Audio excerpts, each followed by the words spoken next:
Sahana Vavatu Sahanau Bhunaktu Sahaviryam Karavavahai Tejasvinavadhitamastu Ma Vidvishavahai.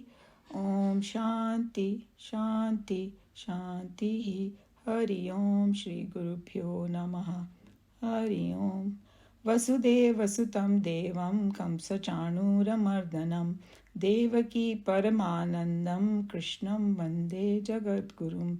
Krishnam Vande Jagadgurum. So we are on chapter 8, and last time we started verse 6 and we went in detail about it. I know that a lot of new people have joined, and I'm not sure where you are with Bhagavad Gita. A lot of you may know a lot already, and so we'll just take it from here, wherever we were in our class.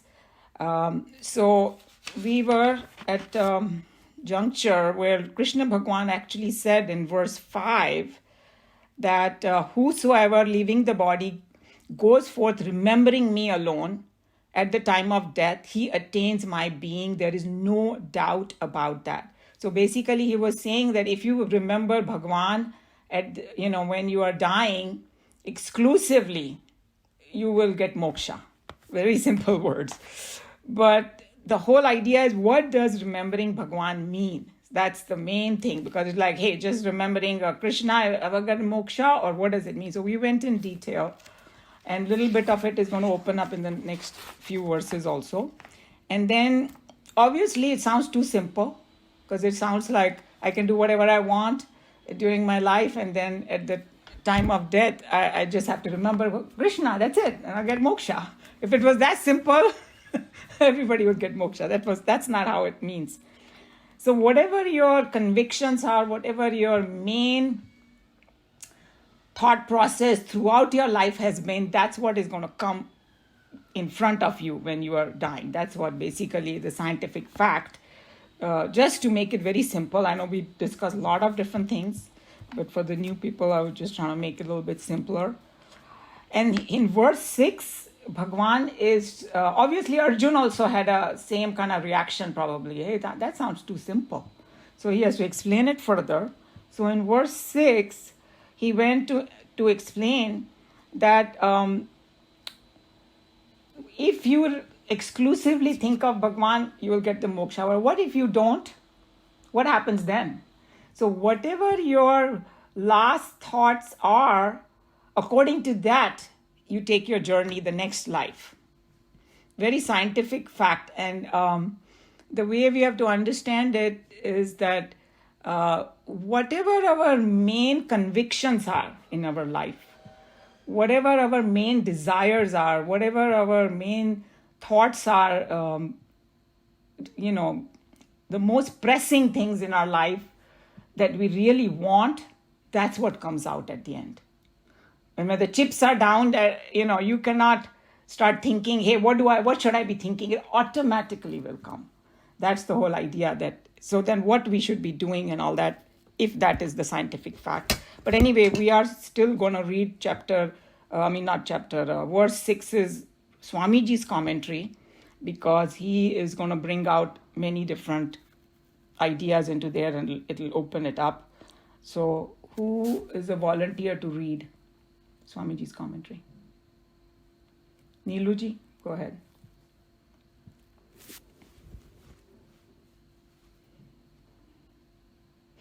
You are muted, sorry.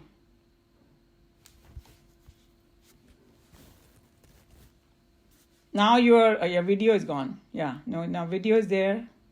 Let's see. Still muted. Now.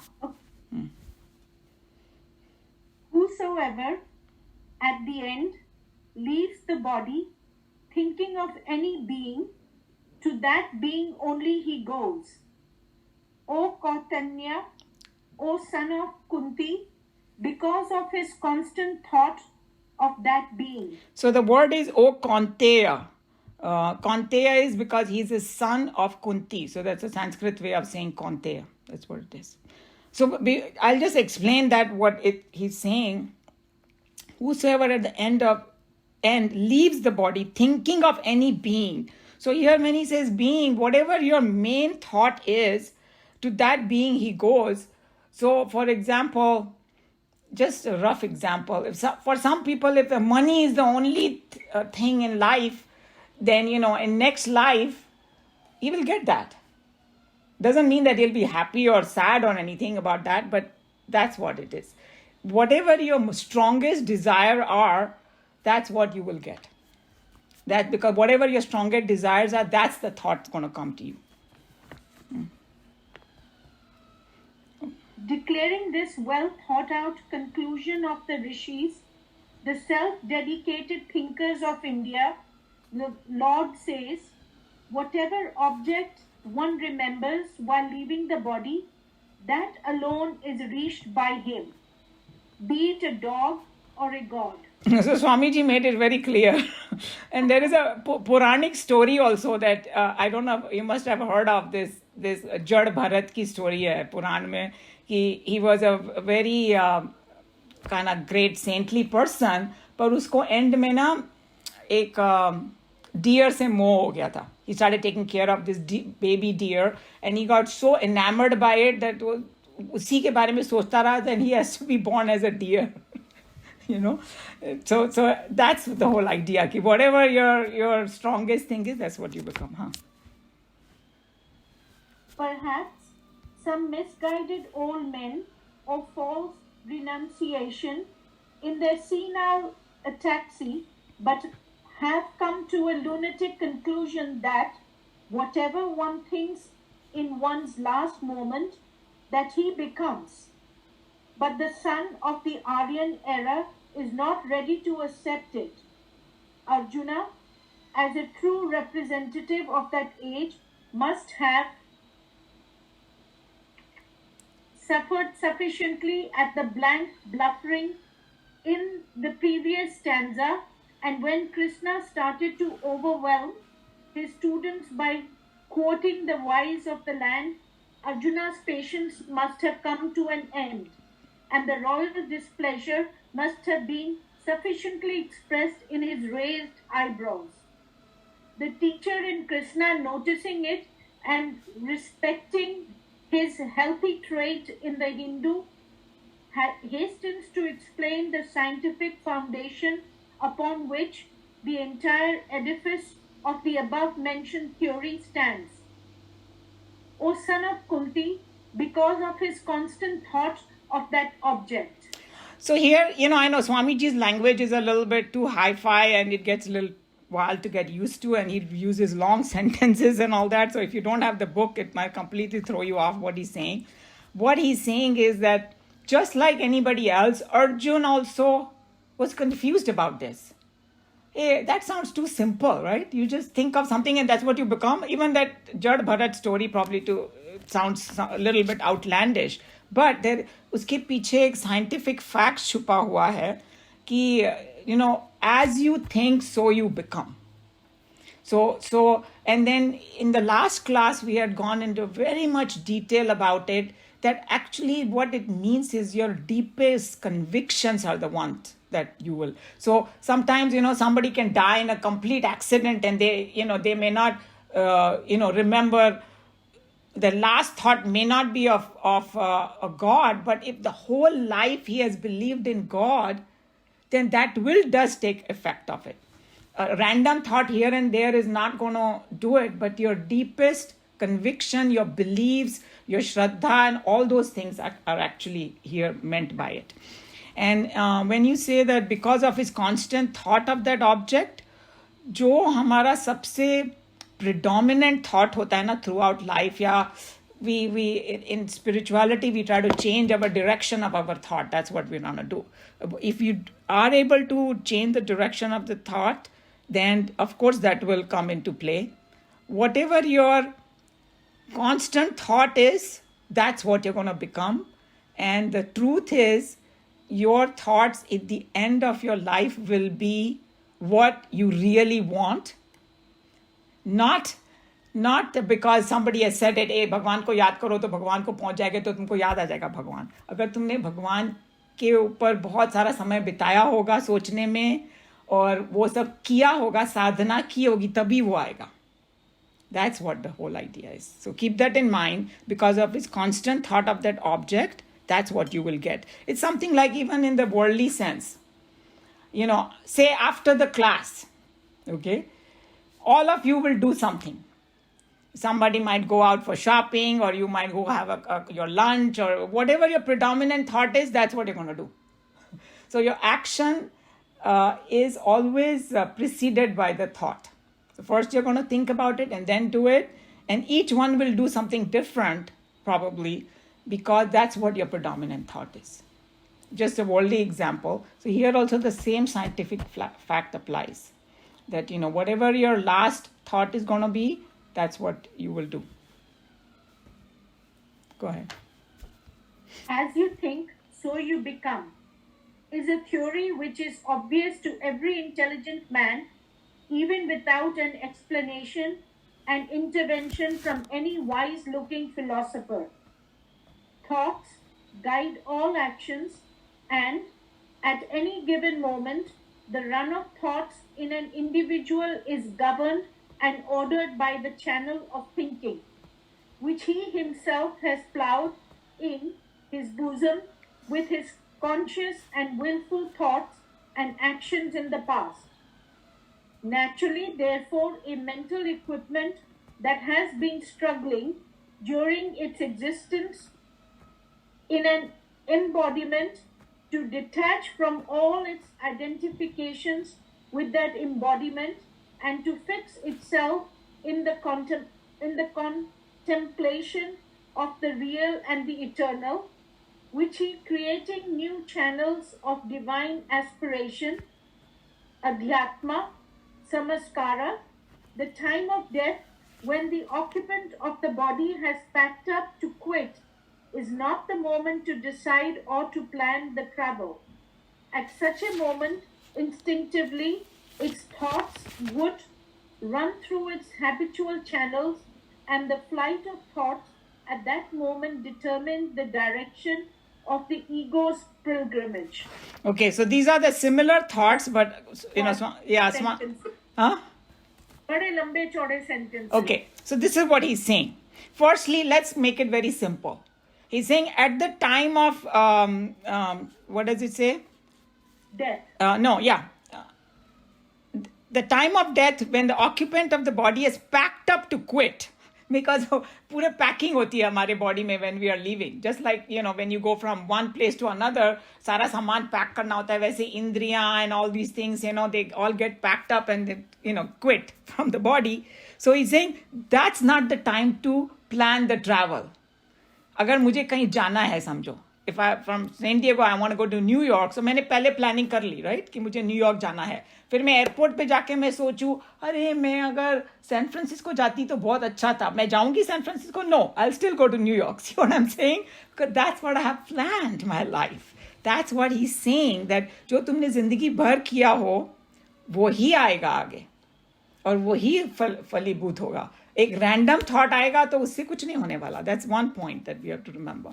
And secondly, what he's saying is thought guides all action. That everybody understand, Even though some people might say, oh, मैं तो ऐसे spontaneously सब कुछ करती हूँ.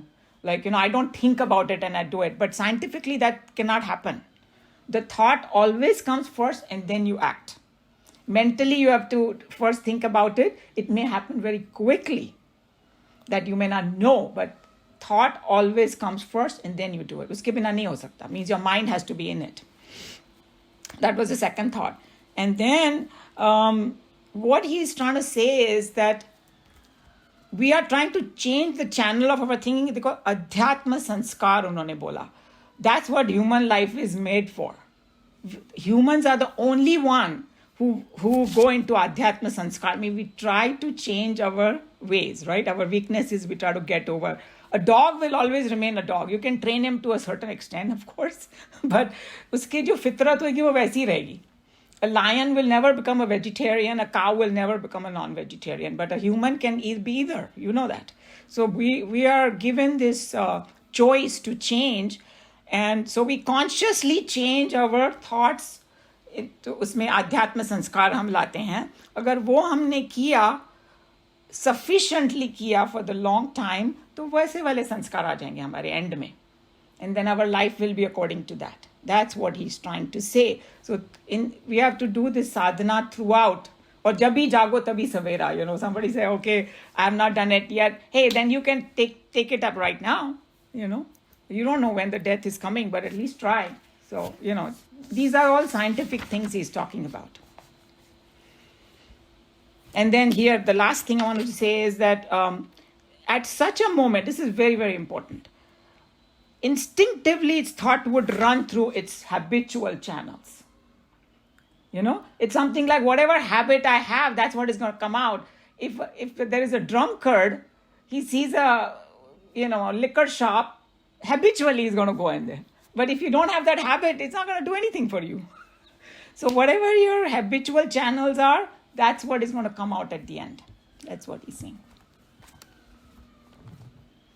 This stanza must have thrown a satisfying flood of illuminating light on the previous one, so that the raised eyebrows of Arjuna had settled down, expressing his acceptance of the theory in almost a pathetic mood of approbation. At a depth, advocate championing the cause of Arjuna's spiritual redemption, Krishna grabs this philosophical moment by its forelock and hammers his instructions on Arjuna as to what he should therefore do all through his life. So he says it's actually Krishna grabs his psychological moment, he says. Okay, so anyway, this requires, you need to sit with like a dictionary over here. So many big words are there. What he's trying to say is, see, Arjuna and Lord Krishna का ये conversation है Bhagavad Gita, right? So Krishna भगवान ने जो भी कुछ उनको बोलना था वो chapter 2 में बोल दिया. Whatever main ज्ञान था वो उन्होंने दिया. But obviously Arjun को सब swallow नहीं हुआ. Just like us. If somebody says something, I may not believe it, I may not understand it. He had many, many questions. So, and his questions are what our questions are usually. So what he's trying to say that he had a raised eyebrow. Oh, really? Like, can this happen that you just remember God at the end and you will get moksha? He has his raised eyebrow. So Krishna Bhagavan is giving another example that, hey, whatever is your main thought that is going to be there, and the main thought will come according to your thinking channels, what you have had, that's what you will get. So now Arjun ko thoda sa satisfy hua. But abhi bhi wo puri tarah se convinced nahi hua hai. So Krishna Bhagwan takes the opportunity right here, because थोड़ा सा convince हो गया ना, इसलिए अब उसको बता रहे हैं कि अगर तुझे ये अचीव करना है तो तुझे जिंदगी भर क्या करना होगा. That's the next verse. How you should live your life throughout so that in the end you win a jackpot. वही हम चाहते हैं ना. हम लोग अभी क्या साधना करें कि एंड में जब हम मरने वाले होंगे तो हमको ये जैकपॉट मिल जाए, फिर हमको जन्म मरण से छुट्टी मिल जाए. So next verse is very, very important, because Bhagwan tells that the remedy, what you should be doing, how you should be living your life so that you remember me at the end. That's what this whole thing is about. So that's what we will start the next. But before we start, any question, comment, or anybody want to add anything? Sameer ji. Yeah, you have to unmute yourself, Sameer ji.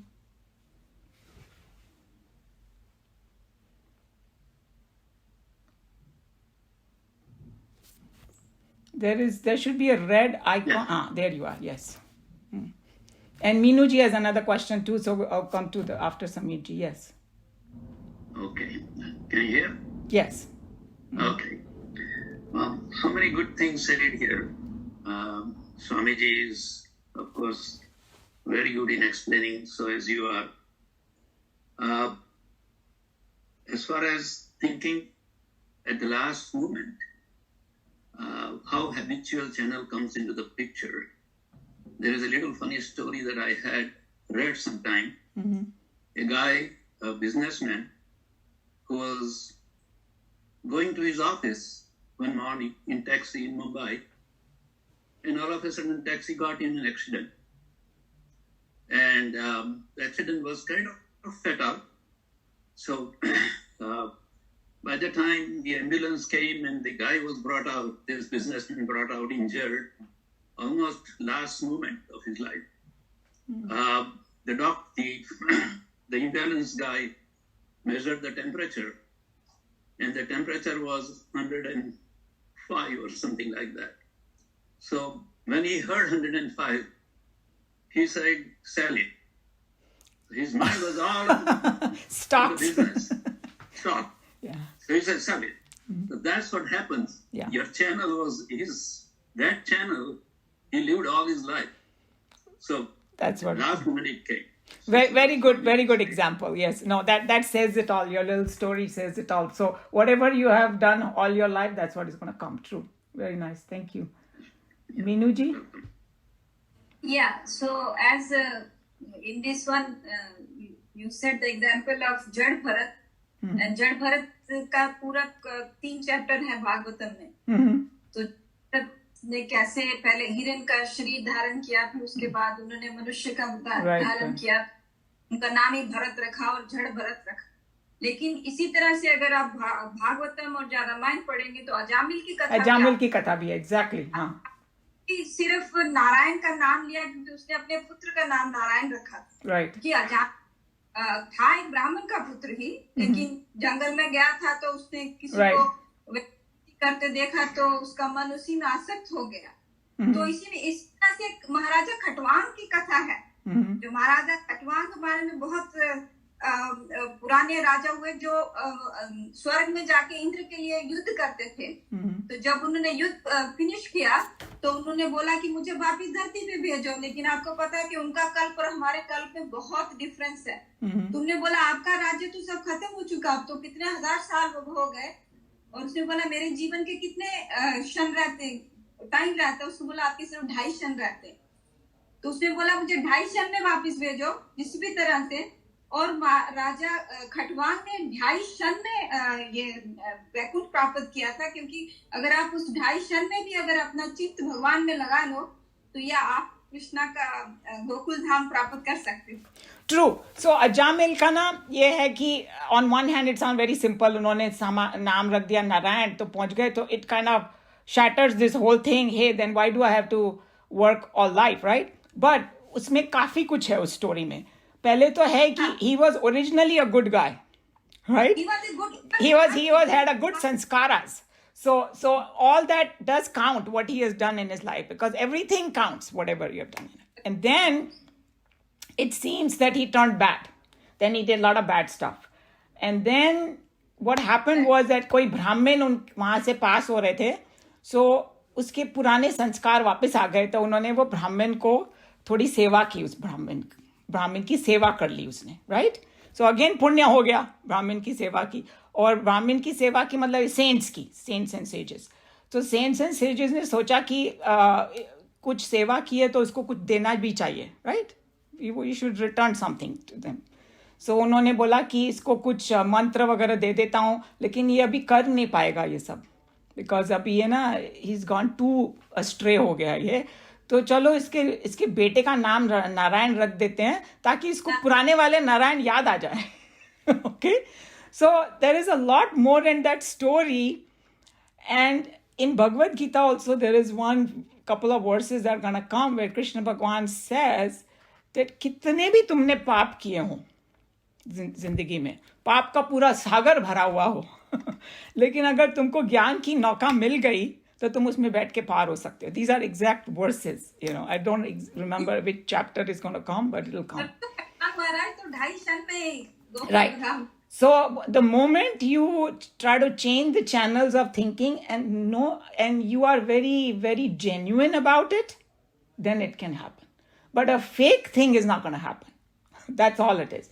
The more genuine from your heart you are, you can turn it around. So whatever you're saying, true. So there is a lot packed in this, and we have to take it in the correct context rather than just go by the word meaning. And there's a lot more chintan is required, because I always say that Bhagavad Gita is a subtle subject. So you have to put your thinking hat on. You got to do a lot of contemplation. A lot of contradictions might be there, but they are just there to get you deeper into thinking. then the clarity comes, So that's what it is. And we are already in chapter 8 now. We have already finished 7. And now Krishna Bhagavan is talking about, the nature of Brahman. So it's going to get more and more deeper. So, thank you for all those stories. They all kind of support this whole argument. Krishna Bhagavan. Any other question, comment? Okay, so we can go. A comment. Yes, Joe. So we are looking for an easy way out, but really there's no easy way out. Yeah, it's easy ways. It looks like ho sakta hai, but you're right. So every time you go in a background mode when you are not doing anything, if you are thinking of God, then that's what will make you happen when you die. That's a very good tip too, because वो तुम्हारा सहज स्वभाव हो गया. Yeah. सहज स्वभाव. Yeah. True. So now Krishna Bhagavan is going to tell us a very big remedy, how to do this thing, how to achieve this goal. Okay, so this is the verse 7. So I'm going to chant because of restriction with the Zoom that everybody cannot chant because it makes a big mess. So I'll just chant and then you can chat at home. तस्मात् सर्वेषु कालेषु मामनुस्मरयुध्य च मय्यर्पितमनो बुद्धिः मामे Vaishyas संशयम्. Tasmat is therefore, sarveshu, in all times, all the time. Kaleshu is all the time actually, in all times. Mama, me, anusmara, remember, and we'll go more in detail what this word anusmara means, because there's a very deep meaning. The Sanskrit language is such that each word can have a very deep meaning. Yudhya, fight. Cha, and mai arpit mano buddhihi, मुझे अर्पित करने वाली मनोबुद्धि, with mind and intellect fixed or absorbed in me. Mama is to me, eva is alone, eshyasi shall come to, asamshayam, doubtless, there is no doubt. इतना ठोक बजा के कृष्ण भगवान ने बोला है, कोई doubt नहीं है, मतलब we should be so happy about it कि उन्होंने इतना conviction से बोला है. So let's see what are the main points. So I actually bring out another Swami's commentary into this because, two different commentary, we get two different ideas and that we get more and more out of it in this verse. This is Nikhilanandji from the Delhi Center, his pravachans. So firstly he said tasmat, therefore. Why therefore? Because of all the reasons that he gave at the last few verses. So, in Bhagavad Gita, you cannot take the verses by itself. They are always connected to the previous one. Previous one में उन्होंने जो भी बोला कि हे तुम्हारा जो last thought होएगा उसके हिसाब से तुमको जन्म मिलेगा, लास्ट थॉट भगवान का है तो तुमको मोक्ष मिलेगा, किसी और चीज का है तो उसके अनुसार तुमको मिलेगा. And why मिलेगा? Because as you think, so you become. Whatever your main thought are, all those things that we did, therefore comes in that. Then what you should do, so as far as our conviction, so he's saying that जो हम therefore हे अर्जुन सर्वेषु कालेषु माम अनुस्मरण, इसलिए ना at all times you remember me, you continuously remember me, because अगर जो तुमको end में चाहिए वो तुमको जिंदगी भर करना पड़ेगा, like वो जो was saying, no easy way out. So and then one point that we don't think about that Nikhilanandji brought, he's saying there's another reason Krishna Bhagavan is saying, remember me at all times. You don't know when the death is coming. Nobody knows. It can suddenly pop on you. So you got to be prepared. And if you are all the time thinking of Bhagwan, then hey, that's going to come. But what does that actually mean? And then what another reason he gave was that when you are thinking of Bhagwan a lot, that's when your conviction of Bhagwan gets deeper and stronger. That's why they keep saying, satsang mein jao, katha suno. Katha ka bhi exactly वही meaning है. The more you listen to the stories of Bhagwan, attachment बढ़ता है, and you thinking about it, you got bhakti बढ़ती है. Everybody has their own way how to connect to God. But idea is that we have to get our conviction stronger. जो doubts है वो निकल जाने चाहिए. So in that case, no matter which way you die, you will attain that supreme thing. Remember, he discussed it, Nikhilanandji. That कोई बोलेगा कि suppose if somebody goes into coma, now cannot remember God. Doesn't mean that he doesn't, usko moksha ka adhikari nahi hai. That's not true. If he has thought of Bhagwan the whole time and he has understood at the core of it what God is, he will also get it, even though he is in that condition or suddenly accident mein kisi ki death ho jaye. So no matter how you die, you will get it. That's why. So now the word अनुस्मरण. अनुस्मरण का मतलब होता है 2-3 चीजें हैं. एक तो स्मृति में लाना, like you try to remember from before. That's called अनुस्मरण. और बार बार याद करने को भी अनुस्मरण बोलते हैं. Like नॉर्थ इंडिया में एक वर्ड है सिमरन. It's the same type of, नाम भी रखते हैं किसी लड़की का सिमरन, because to remember God all the time. बार बार याद करना, स्मृति में लाना, सोचना किसी के बारे में, all that is अनुस्मरण. And Nikhilanand ji was analyzing this word. Anu means बाद में. So जो मैंने पहले सुना है ना, वो याद करना सब कुछ. Okay, so उसको बोलते हैं. Because whole time now, since chapter 7 of Bhagavad Gita, it started nature of Bhagwan. Who Bhagwan is. So that's why we went into para and apara prakriti and all those things. And as we go into Bhagavad Gita, as we reach chapter 10, he's going to say, I'm in everything. But how to kind of experience Bhagwan and all that. All those things come under the contemplation about it. So if I know, the more I know who God is, that's how I'll remember him. That's more. Even if I see a murti, if I think that Bhagwan is only in the murti, then obviously I'm wrong. Bhagwan is everywhere. Murti is just a symbol. So all those things will come. So according to our conviction, what Bhagwan is, you will remember. And then he also said constantly. What does that mean? Constantly. That's a very important thing. Because immediately people will go, what about my work then? Today Meena ji is not here. This is the answer for Meena ji. Remember, she always says, but like I'm doing this work, and hey, you can do anything. You can go clean your toilet. You can still have Bhagwan in the background. What does it mean? So let's see. So should I not? First question comes is, should I leave everything and just do bhajan? No. He's telling him, remember me and fight. Okay. So now again somebody can completely misunderstand it. The Bhagwan is saying go fight. Hey, is he telling to go fight? I should go fight with my family? This word? No. He's saying that to Arjun firstly. Arjun का job था fight करना, मेरा और आपका नहीं है. Okay? तो जो भी हमारी ड्यूटी है, और you can say it this way, सबके लाइफ एक बैटल की तरह ही है. कि किसी ने बोला ना कि किसी को पूछो, hey, how are you doing? The first reaction is, I'm doing fine. Give them 5-10 minutes, then the long list will come. What's going wrong in their life, right? So it's like, hey, everybody's fighting a battle. Go fight the battle of your life. Go deal with your life. Don't run away. Whatever your duties are. That's what it means. Go fight. So, and that is his kartavya karma, because I know that some people will completely take it wrong. Krishna Bhagwan's word, he's telling Arjun to fight. So then, and then another thing is, Nikhilanand ji brought this point. I didn't even think about that. He's telling Arjun that, hey, remember me all the time, because युद्ध में तो कभी भी मौत आ सकती है. कोई तीर वहां से आया, उसको लग गया और वो बूम ढेर हो गया वहीं पे. So, hey, don't forget Bhagwan, because if you want, in the end, moksha, do it. So that was just another point. It doesn't apply to us, but what does it mean for us? So what it means is that our action can go simultaneously with remembering God. Okay?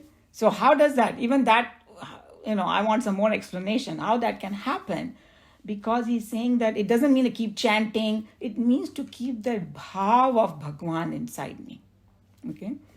And so whatever our deepest convictions are, whatever is kept at the deepest recess of my being about Bhagwan. If I have contemplated and convinced myself that Bhagwan is in everybody and in everything, that's what you need to keep it at your core of your heart. So that's what your convictions are. And then, so we will remember Bhagwan according to our capacity of understanding of Bhagwan. That's what it means. That's why we have to do so much satsang and read Bhagavad Gita and all that. Otherwise, somebody says, where is Bhagwan? Even if you in a Bal Vihar, they say you ask a kindergartner in Chinmaya Mission, where is God? वो फट से बोलेंगे everywhere. What does it mean though, everywhere? As you contemplate upon it, you understand. Because Bhagwan ने already शुरू कर दिया ना इसमें chapter 7 में कि I am the heat and that sun. I am the sapidity in the water. And all those things. I'm the essence of everything. He already said it. So I have to contemplate, what does that mean, essence? And then once I understand, that's what my deepest convictions are. That's what I have to remember. So he's saying that एक तो होता है conscious mind. कि consciously मैं क्या सोच रही हूँ, I can be thinking of so many, 100 of different things. And there is something, whenever my memory of something becomes very deep in me, then that thing remains at the subconscious mind continuously.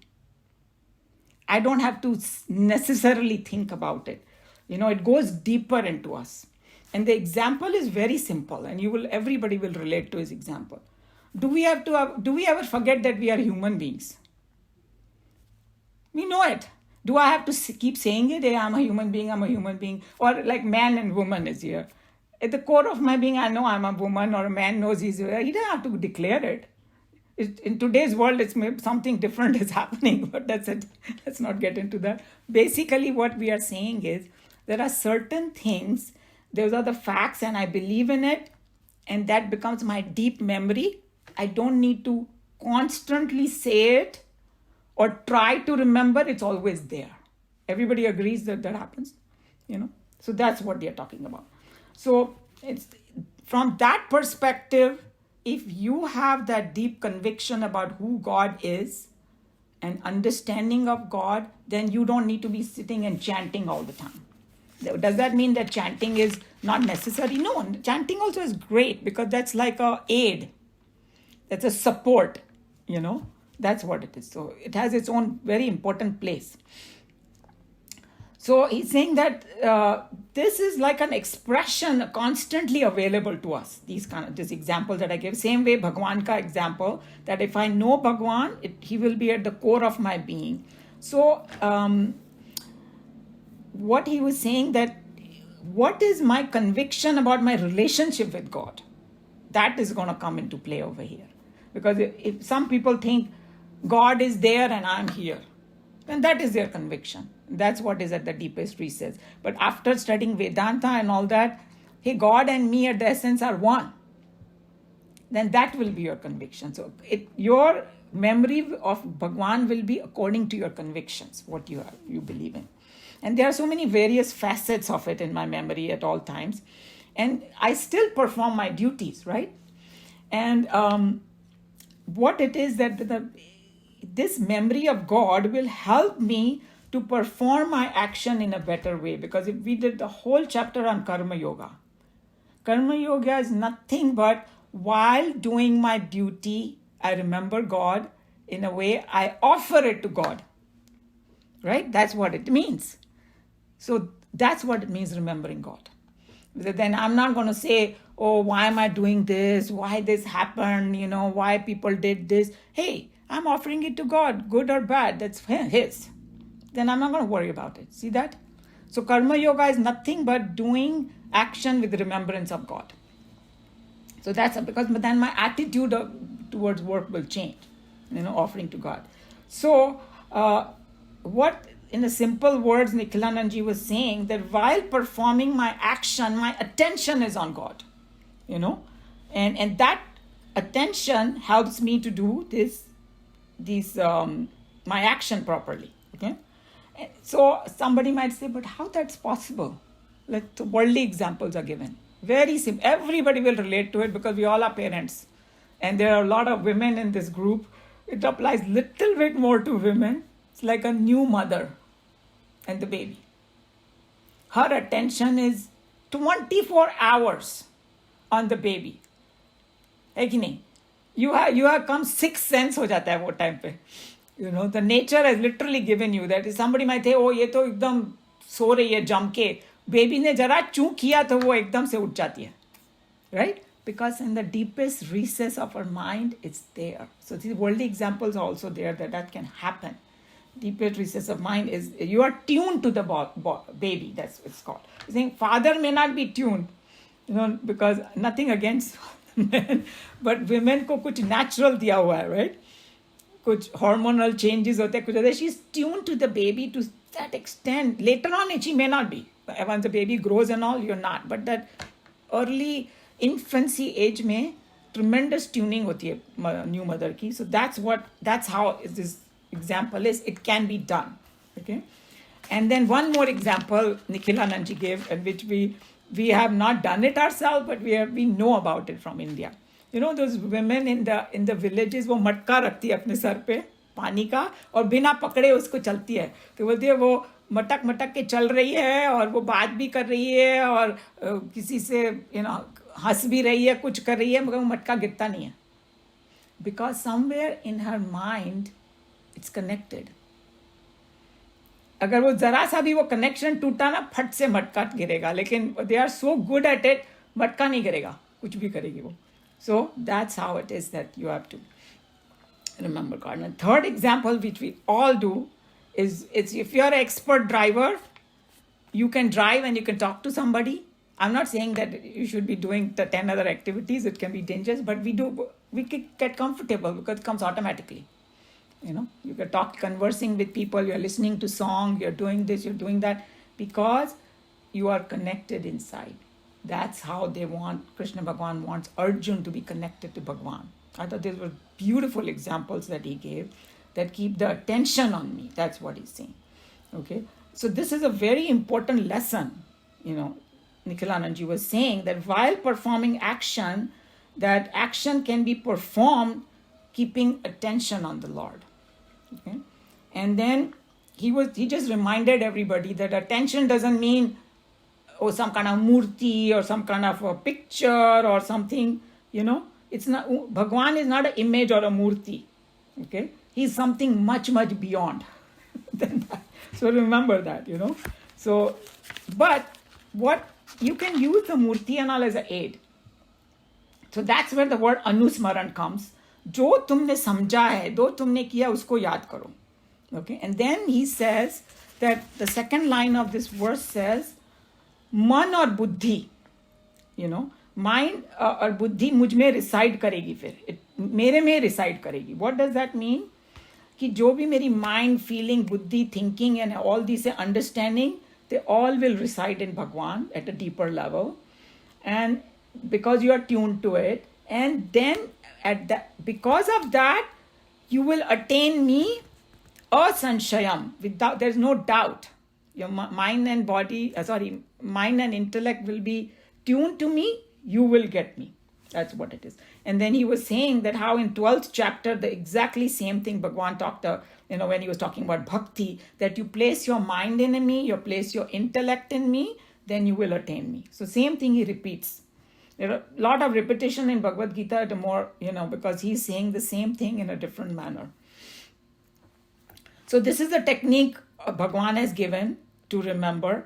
And our teacher in Houston used to teach us कि, music, जो लोग singing वगैरह करते हैं ना, उसमें एक तानपुरा होता है, वो ऐसे ही बजता रहता है पीछे, right?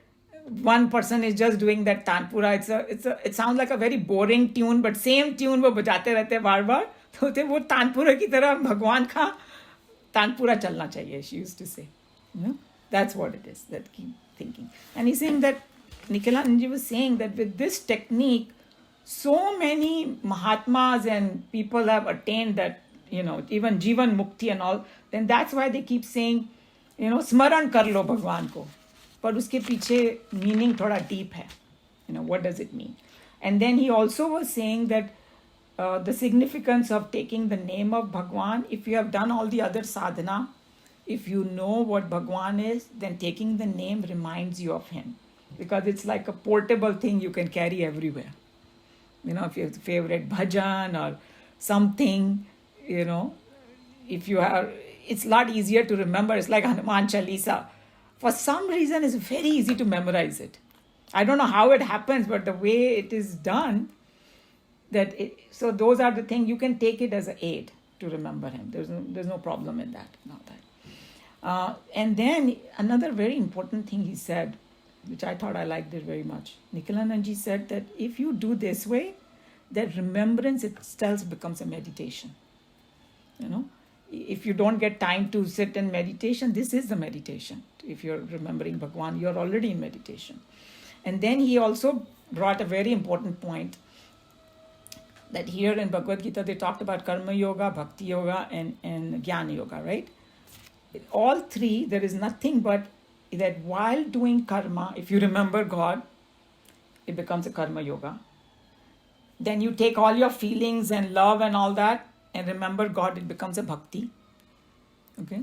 And then you contemplate on the nature of God and you remember whatever you have understood, that becomes a Gyan Marg. So all three mein remembrance ka value hai. You know how. And then with this remembrance, you get absorbed in Bhagwan. That's what, and that becomes a Dhyan Marg. Somebody wants to sit down and do Dhyan, that's how you achieve it. So that's what he was saying. The memory is very important. But now somebody might say, hey, you know what? My memory is very weak. I don't remember anything. And as we are getting older, all of us are afflicted with this. So we might, how will I remember? My memory weak ho gayi. You know? So he was just analyzing this weak memory thing. He's saying that we actually waste so much time in remembering useless stuff. You know, something वो बचपन में क्या किया होगा सारा detail याद है. वैसे तो मैं बोल रही हूँ मेरी memory weak है. You know, then I remember all this useless stuff that I don't need to. You don't need to waste your memory on all those things. And then वैसे तो हमको ये भी नहीं याद रहा है कि परसों क्या खाया था breakfast में maybe. But other things we do, selective memory we do. And then the other thing is that when I keep saying that my memory is bad, I'm not trying to remember 10 things here. Am I? Okay, मुझे ये भी याद रखना है, वो भी मतलब कोई सब्जेक्ट है उसमें इतनी सारी चीज़ें मुझे याद रखनी है. None of that. Here they are asking you to remember one thing. So that excuse of I have a bad memory doesn't apply over here. Because you are not then asking you to remember 10, 20 different things.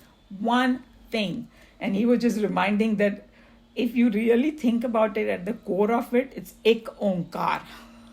You know, like, you know, that in Punjab they are Satnam Karta Purokh, Sikh people have it. Ek Onkar is just one only God everywhere. That's what you need to remember.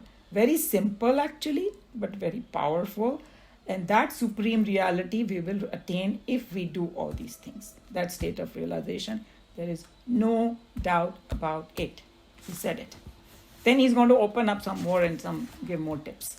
But this was the verse. So today we may not be able to read. We can start a little bit. But anyway, any question, comment, or anybody wants to add on this explanation?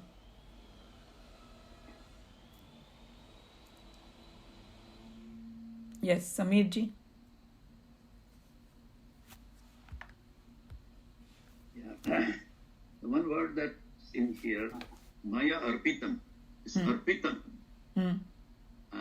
is with man and buddhi. Right. So whatever action we do, when you are talking about how do we remember him every moment when we are doing so much of work or actions, then every action, if we do with keeping eye out of it, whatever fall, whatever fruits you get of that action, arpitam, give it to God, and don't get hang on to it.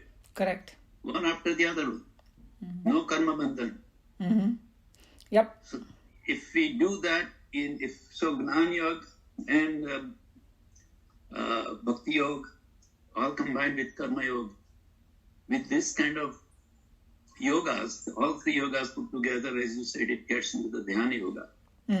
So one way to do every action that we do is to do it as a duty, offer the fruit of it to God, take eye out of it, even though you are doing it. And then it becomes what this Shloka number 7 is saying. Absolutely. So, that's exactly right. So there is a lot in it. The whole Karma Yoga, the essence of it is right here. That's what you're saying. And we have done so much in detail already, the chapter 3, 4, and 5 about karma yoga.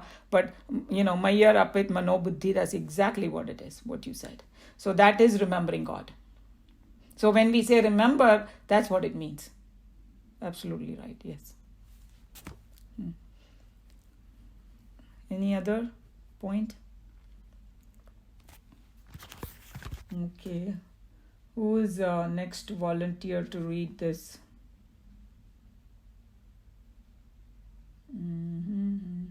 Where's the book? Naresh, do you have the book? No? I can't hear you. I don't have the book though. Ashaji, you have the book? Do you feel up to reading?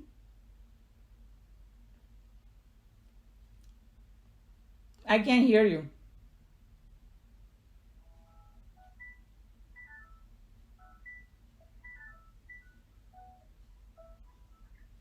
Which book is it, by the way? It is this. I use this one, but this is Chinmayananji's book commentary.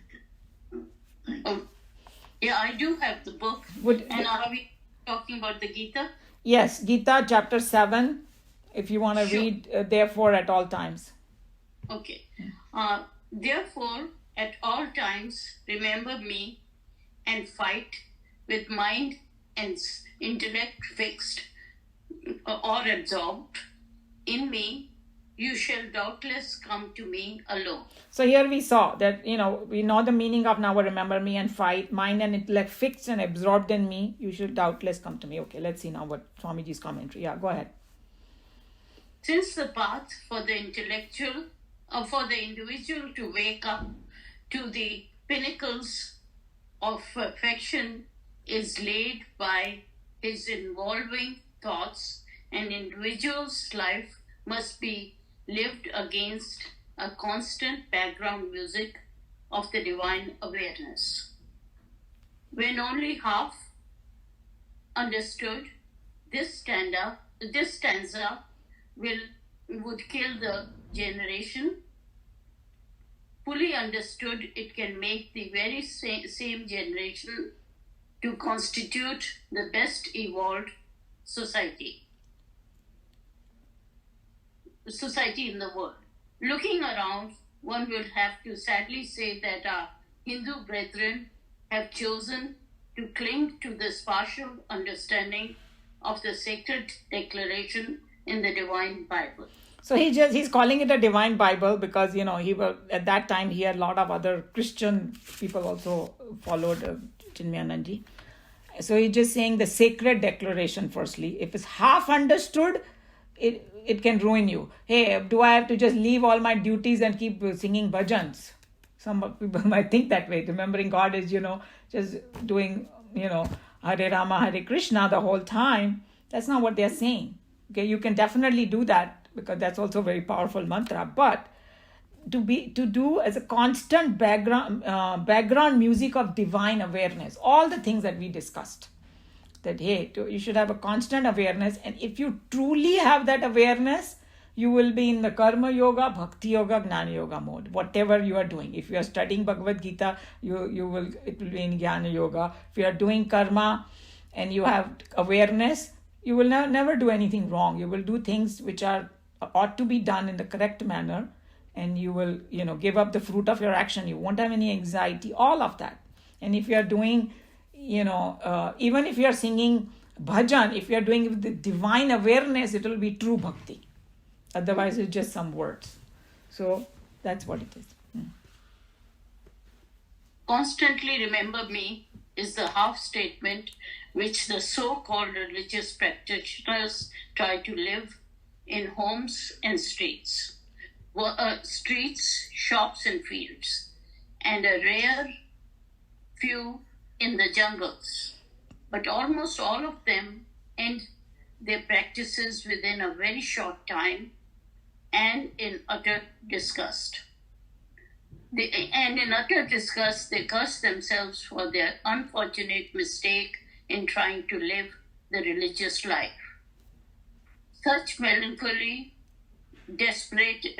Desperados move about like corpses, daring neither to throw religion to the winds nor to maintain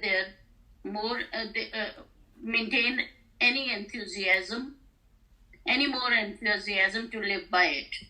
The majority belongs to this misguided group who carry religion upon their skin that covers a bleeding heart of disappointment and a buzzing head of unfulfilled desires. So he's just telling you that if you take this whole thing, half verse only, and don't try to understand what, constantly remember me, and then, the people try to do that, or, they separate the spiritual from their work.